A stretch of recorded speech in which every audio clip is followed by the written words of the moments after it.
Senator Elizabeth Warren of Massachusetts said on Monday night that Senator Bernie Sanders of Vermont told her in 2018 he did not think a woman could win the presidency.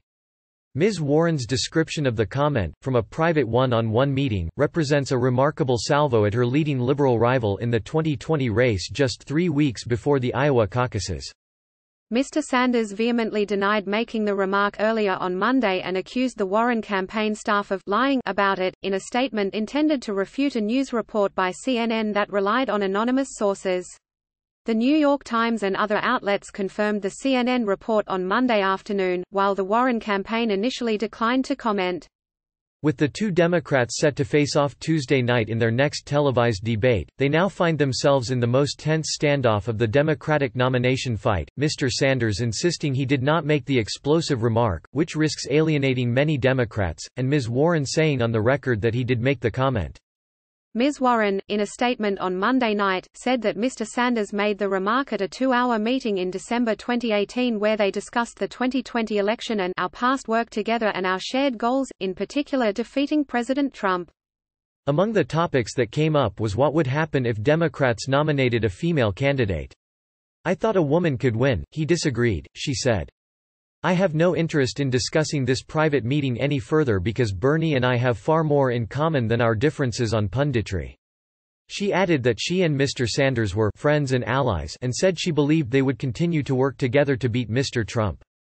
Internally, the Sanders campaign was roiled by Ms. Warren's statement, which seemed to catch several staff members off guard. Her statement represents a startling break in the Warren-Sanders relationship, which has largely been cordial and mutually beneficial. The two are both leading candidates in Iowa, where they are fighting for a similar voter slice, and the back and forth will most likely animate not only Tuesday night's debate but the jockeying among the liberal groups and activists who are aligned behind either candidate. Ms. Warren's advisers insisted that she had no intention of making this private meeting a public spectacle. However, after Mr. Sanders's team forcefully denied the reports, some advisers said they believed she had no choice but to offer her account firsthand. Mr. Sanders, in his statement earlier on Monday, said it was ludicrous to think he would have made such a comment. It's sad that, 3 weeks before the Iowa caucus and a year after that private conversation, staff who weren't in the room are lying about what happened. Mr. Sanders said, "Do I believe a woman can win in 2020? Of course. After all, Hillary Clinton beat Donald Trump by 3 million votes in 2016. Mr. Sanders added that he had told Ms. Warren that Donald Trump is a sexist, a racist and a liar who would weaponize whatever he could. The people familiar with the 2018 meeting, who were briefed on it shortly after it took place but were not authorized to speak publicly, said Mr. Sanders offered the comment while giving his assessment of the coming race. In relaying to Ms. Warren the challenges he thought her campaign would face, he said not only that President Trump would weaponize sexism, but also that such attacks would preclude a woman from being elected, according to the private accounts. Larry Cohen, a longtime friend and advisor to Mr. Sanders, had said earlier Monday that Mr. Sanders told him about the meeting after it happened and that he did not believe the report. Everything I know about Bernie Sanders for 30 years tells me he would never speak like that, let alone to a woman he admires tremendously. Mr. Cohen said. Faiz Shakir, Mr. Sanders's campaign manager, had called on Ms. Warren Monday afternoon to refute the accusation. We need to hear from her directly. Mr. Shakir said, but I know what she would say, that it is not true, that it is a lie.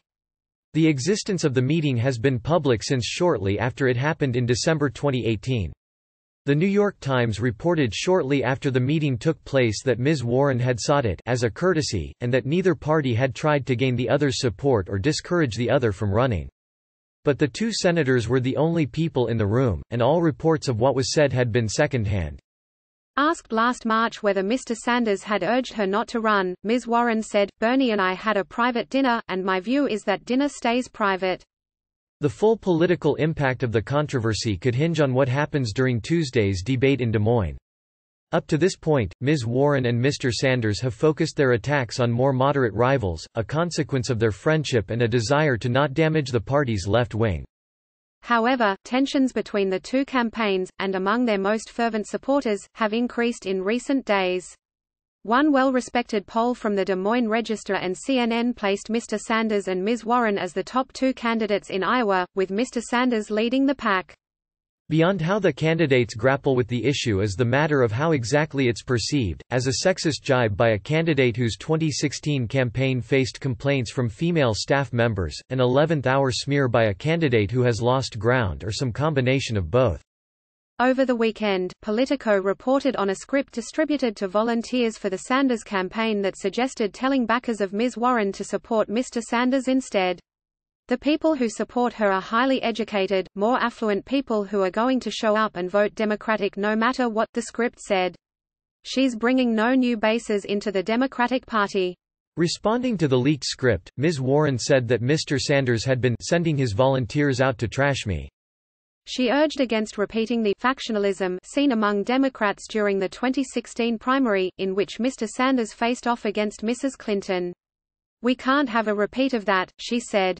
"Democrats need to unite our party, and that means pulling in all parts of the Democratic coalition." Mr. Sanders said that he had never personally attacked Ms. Warren, and that both campaigns had hundreds of employees, who sometimes say things that they shouldn't. Late Monday, Representative Tulsi Gabbard of Hawaii, another Democratic presidential candidate, wrote on Twitter that she had also met with Mr. Sanders before announcing her bid. "We had a nice one-on-one conversation and I informed him that I would be running for president," she said. "In that meeting, he showed me the greatest respect and encouragement, just as he always has." Democracy for America, a prominent progressive group, expressed alarm on Monday at the growing tensions. "You both are progressive champs and our movement needs to see you working together to defeat your corporate Dem opponents, not attack each other," the group tweeted. "Progressives will win in 2020, but only if we don't let the corporate wing or Trump divide us." Sydney Ember and Maggie Astor contributed reporting.